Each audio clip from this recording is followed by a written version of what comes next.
Hello students, welcome to my YouTube channel biology classes. So students, आज का मेरा topic रहेगा डबल फर्टिलाइजेशन। क्लास 12th का sexual reproductions in flowering plants चल रहा था और उस चैप्टर का ये हमारा जो टॉपिक होने वाला है वो क्या है, डबल फर्टिलाइजेशन। इसको हिंदी में कहते हैं दोहरा निषेचन और द्विनिषेचन भी कहते हैं। तो आज हम समझेंगे द्विनिषेचन क्या है और किस प्रकार से द्विनिषेचन की प्रक्रिया होती है। ठीक है। और पिछले वाले क्लासेस में मैं आप लोगों को पढ़ाया था निषेचन क्या है और निषेचन के कौन कौन से विधियाँ होती हैं और कितने तरीके से निषेचन होता है। ठीक है, कितने स्टेप में वो होता है, कितने चरण में कंप्लीट होता है, ये सारी बात जो है कि हम लोगों ने पिछले वाले क्लासेस में क्या कर लिया था, डिस्कशन कर लिया था। तो आज की क्लास में हम देखेंगे कि डबल फर्टिलाइजेशन यानी जो दोहरा निषेचन है, दोहरा निषेचन क्या है और किसे कहते हैं। ठीक है। एक चीज़ मैं आपको ये बता दूं कि क्लास 12th यानी जो आपका चैप्टर चल रहा है पुष्पी पादपों में लैंगिक जनन, इस चैप्टर का इस बार संडे को लाइव टेस्ट होगा। ठीक है। और सभी लोग अब तक जितना पढ़ाया गया है सभी लोग उसको अच्छे से रिवीजन कर लीजिएगा ताकि जो लाइव टेस्ट होने वाला है उसमें आपका अच्छा परफॉर्मेंस हो सके। ठीक है। तो सभी लोग को पता चल जाए और सभी लोगों को ये बात पता हो जाए कि इस बार संडे को टेस्ट होगा, श्योर है होगा। रही बात टाइमिंग की, तो टाइमिंग मैं डिसाइड कर दूंगा बाद में, मैं आपको बता दूंगा कि टाइमिंग क्या रहेगी। ठीक है। तो चलिए पहले आज का टॉपिक समझ लेते हैं। क्या चीज़? दोहरा निषेचन। इसको इंग्लिश में क्या बोलते हैं? Double fertilisation. डबल फर्टिलाइजेशन जिसको क्या कहते हैं? दोहरा निषेचन कहते हैं। दोहरा निषेचन या इसी को क्या कहेंगे? द्विनिषेचन कह देंगे। द्विनिषेचन। ठीक है। दोहरा निषेचन या द्विनिषेचन जो है ये इसको किस वैज्ञानिक ने दिया था? तो मैं आपको बता दूं कि डबल फर्टिलाइजेशन यानी जो द्विनिषेचन है, द्विनिषेचन को सर्वप्रथम किस वैज्ञानिक ने? तो नवाशे नामक वैज्ञानिक ने क्या किया था? नवाशे नामक वैज्ञानिक ने क्या किया था? दिया था। तो देखिए, दोहरा निषेचन या द्विनिषेचन की खोज सर्वप्रथम किसने किया था या इसके बारे में किस वैज्ञानिक ने बताया था? तो मैं आपको बता दूं, नवाजिन। ठीक है। कौन से वैज्ञानिक थे? नवाजिन नामक वैज्ञानिक ने, नवाजिन या इसको नवाशिन भी कहते हैं, 1888 ईस्वी में। ठीक है। 1888 ईस्वी में नवाजिन नामक वैज्ञानिक ने क्या किया था? दोहरा निषेचन के बारे में बताया था। ठीक है। इतनी बात सभी को समझ में आ गया? अब बताएंगे क्या? हेडिंग है दोहरा निषेचन या द्विनिषेचन। तो द्विनिषेचन में क्या बताएंगे कि द्विनिषेचन को सर्वप्रथम नवाजिन नामक वैज्ञानिक ने 1888 ईस्वी में क्या किया था? इसके बारे में बताया था। और इन्होंने जिस पौधों पर बताया था उसे क्या कहते हैं? उस पौधे को क्या कहते हैं? फ्राइटेलिया लिलियम कहते हैं। ठीक है, मैं लिख दूं, फ्राइटिलेरिया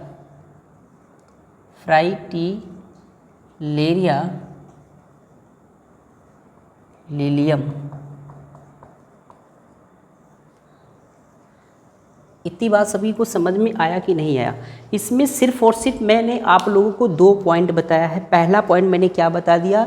पहला पॉइंट इसमें ये बताया गया कि दोहरा निषेचन को नवाजिन नामक वैज्ञानिक ने 1888 ईस्वी में क्या किया था? बताया था। और उसके बाद इन्होंने जिस पौधों पर किया था या जिस पौधों पर बताया तो उस पौधे को क्या कहते हैं? फ्राइटेलिया लिलियम कहते हैं। क्या कहते हैं? फ्राइटेलिया लिलियम कहते हैं। ठीक है। अब हमें समझ लेना है कि दोहरा निषेचन कहते किसे हैं। तो देखो, जो दोहरा निषेचन होता है, दोहरा निषेचन का मतलब होता है कि जब सत्य निषेचन और त्रिस्मेकन की प्रक्रिया होती है तो उसे क्या कहते हैं? दोहरा निषेचन कहते हैं। बहुत ही सिंपल है। इसमें होगा क्या?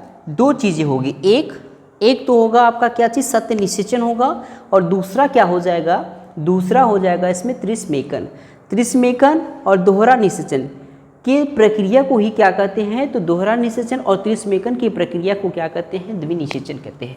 मैं यहाँ पे लिख दूँ सत्य निषेचन। क्या हो जाएगा? सत्य निषेचन प्लस क्या हो जाएगा? त्रिस्मेकन। सत्य निषेचन और त्रिस्मेकन की जो प्रक्रिया है, इसी प्रक्रिया को क्या कहा जाता है? इसी प्रक्रिया को कहा जाता है दोहरा निषेचन। क्या बोलते हैं इसको? दोहरा निषेचन कहते हैं। बातें सभी को समझ में आई कि नहीं आई?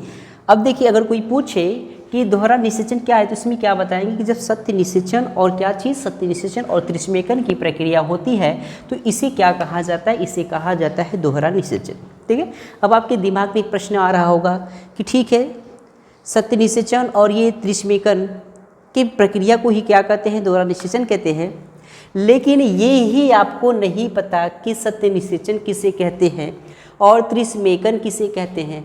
जब इसके कॉन्सेप्ट को आप समझेंगे तभी आप ये समझ पाएंगे कि डबल फर्टिलाइजेशन क्या है। यहाँ तो इसलिए आप बता देंगे कि सत्य निषेचन और त्रिस्मेकन की प्रक्रिया को क्या कहते हैं, डबल फर्टिलाइजेशन यानी द्विनिषेचन कहते हैं।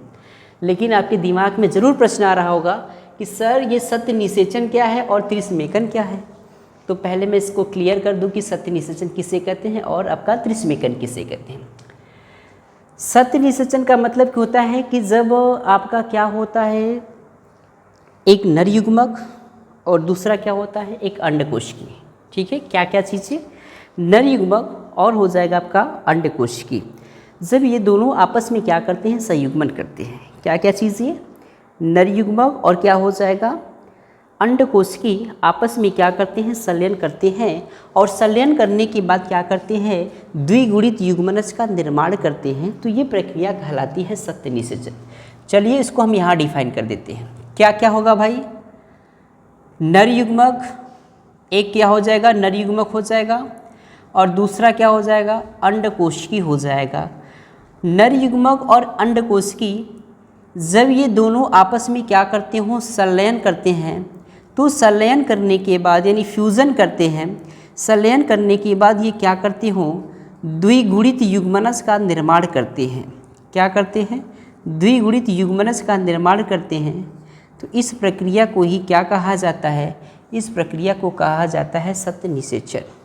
बातें सभी को समझ में आ गया। यहाँ पे जो नर युग्मक होता है वो क्या होता है, अगुणित होता है। अंडकोशिकी भी क्या होता है, अगुणित होता है। संलयन होगा तो ये क्या हो जाएंगे, तुरंत द्विगुणित, यानी द्विगुणित युग्मनज का क्या हो जाता है, द्विगुणित युग्मनज का निर्माण होता है। बेसिकली ये जो प्रक्रिया होती है इस प्रक्रिया को कहा जाता है क्या चीज़, सत्य निषेचन। बातें सभी को समझ में आ गया। सत्य निषेचन का मतलब क्या हो, तो क्लियर हो गया। जब नर युग्मक और अंडकोशिकी जब ये दोनों आपस में संलयन करते हैं तो क्या बनाते हैं भाई, द्विगुणित युग्मनज का निर्माण करते हैं। और जब द्विगुणित युग्मनज का निर्माण करते हैं तो ये प्रक्रिया कहलाती है सत्य निषेचन। अब हमें ठीक है, अब हमें समझना क्या है, अब हमें समझना है त्रिस्मेकन। अब त्रिस्मेकन में बेसिकली ये होता है कि जब द्वितीय नर युग्मक और एक आपका क्या हो जाएगा, द्वितीय नर युग्मक हो जाएगा और द्वितीय नर युग्मक के साथ साथ क्या हो जाएगा, द्वितीय केंद्रक हो जाएगा। ठीक है, जब द्वितीयक नर युग्मक और द्वितीय केंद्रक जब ये दोनों आपस में क्या करते हो, संलयन करते हो, तो संलयन करने के बाद क्या करते हैं, किस चीज़ का निर्माण करते हैं, तो ये प्राथमिक भ्रूणपोष का क्या करते हैं, निर्माण करते हैं। किसका, प्राथमिक भ्रूणपोष केंद्रक का क्या करते हैं, निर्माण करते हैं। अब देखिए क्या क्या हो जाएगा, द्वितीयक नर युग्मक, द्वितीयक नर युग्मक हो जाएगा प्लस क्या हो जाएगा, प्लस इसके बाद क्या हो जाएगा, द्वितीयक नर युग्मक हो जाएगा और इसके बाद ये क्या हो जाएगा, द्वितीयक केंद्रक हो जाएगा। क्या हो जाएगा, द्वितीयक केंद्रक, द्वितीयक केंद्रक। तो द्वितीयक केंद्रक और द्वितीयक नर युग्मक जब ये दोनों आपस में संलयन करते हैं, तो ये दोनों आपस में संलयन करते हैं तो किस चीज़ का निर्माण होता है, ये निर्माण होता है भ्रूणपोष। कौन सा भ्रूणपोष का निर्माण करते हैं, तो ये बनाएगा आपका प्राथमिक भ्रूणपोष केंद्रक। क्या बनाएगा, प्राथमिक भ्रूणपोष केंद्रक का क्या करता है, तो प्राथमिक भ्रूणपोष केंद्रक का निर्माण करता है। तो प्राथमिक भ्रूणपोष केंद्रक का निर्माण करता है, तो इस प्रक्रिया को कहा जाता है त्रिस्मेकन।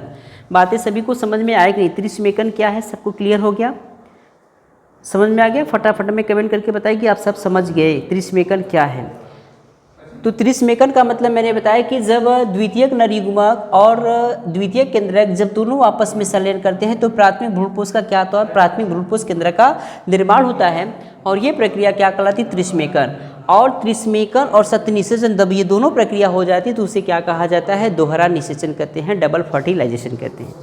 ठीक है, अब देखिए इसमें जो क्या किस चीज़ का निर्माण हुआ है, तो इसमें निर्माण हुआ है प्राथमिक भ्रूणपोष केंद्रक का। क्या हुआ है, तो प्राथमिक भ्रूणपोष केंद्रक का निर्माण हुआ है। अब प्राथमिक भ्रूणपोष केंद्रक जो होता है ये भ्रूणपोष का निर्माण करते हुए ये भ्रूणपोष क्या होते हैं, पोषण में सहायता करते हैं। ठीक है। तो ये पूरी प्रक्रिया क्या कहलाती है? ये पूरी प्रक्रिया कहलाती है डबल फर्टिलाइजेशन यानी दोहरा निषेचन। तो दोहरा निषेचन की पूरी कॉन्सेप्ट आप सबको समझ में आ गई होगी। एक चीज़ यानी कि जो द्वितीयक नरयुग्मक होगा वो क्या होगा? 2n होगा, और ये क्या होता है? आपका n होता है, और ये मिलकर के क्या बनाते हैं? 3n होता है। ये ट्रिप्लॉइड होता है। ये डिप्लॉइड होता है यानी द्विगुणित होता है, ये अगुणित होता है, ये क्या होता है? त्रिगुणित होता है। लेकिन ये क्या होता है? ये आपका द्विगुणित होता है। अब उसमें देख लीजिए एक बार, पूरी बात को ध्यान से मैं आपको समझा दूं। हम लोग पढ़ क्या रहे हैं? डबल फर्टिलाइजेशन यानी दोहरा निषेचन पढ़ रहे हैं। दोहरा निषेचन में बेसिकली ये बताएंगे कि दोहरा निषेचन को सर्वप्रथम नवाजिन नामक वैज्ञानिक ने 1888 ईस्वी में क्या किया था? फ्रैटलेरिया लिलियम नामक पौधों पर किया था। दूसरा पॉइंट बताएंगे कि जब सत्य निषेचन और त्रिस्मेकन की प्रक्रिया होती तो उसे क्या कहा जाता है? उसे कहा जाता है दोहरा निषेचन कहते हैं। बात ये उठती है कि सत्य निषेचन किसे कहते हैं? तो जब नर युग्मक और अंडकोश की जब दोनों आपस में संलयन करते हैं तो द्विगुणित युग्मनज का निर्माण होता है, और ये प्रक्रिया क्या कहलाती है? सत्य निषेचन कहलाती है। इधर देखिए, जब द्वितीयक नर युग्मक और द्वितीयक केंद्रक का क्या होते हैं? संलयन करते हैं तो ये क्या करते हैं? त्रिगुणित प्राथमिक भ्रूणपोष का निर्माण करते हैं, तो इसे क्या कहते हैं? त्रिस्मेकन कहते हैं। तो आई होप कि आप सबको डबल फर्टिलाइजेशन का जो कॉन्सेप्ट है यानी द्विनिषेचन का जो कॉन्सेप्ट है अच्छे से समझ में आ गया होगा। हालांकि मैं तो इसका फ्लो चार्ट बनाया, बट आप इसको क्या करना है? थ्योरी के रूप में लिख लेना। लिखना एकदम ऐसे है, इसको पॉइंट वाइज करके आप अच्छे से लिख लीजिएगा, हेडिंग वाइज हेडिंग करके बना के आप लोग लिख लीजिएगा। अगर कोई आपको प्रॉब्लम्स होता है तो आप हमें कमेंट बॉक्स में जरूर लिख करके बताएं कि इसमें क्या आपको दिक्कत हो रही है, ठीक है। और संडे को सभी लोग तैयार रहिएगा क्योंकि संडे को लाइव टेस्ट होने वाला है। अब एक चीज़ पढ़ेंगे हम लोग, परागकण और निषेचन में क्या चीज़? तो परागकण और निषेचन में अंतर देखेंगे। परागकण और निषेचन में कौन कौन से अंतर होते हैं, ठीक है।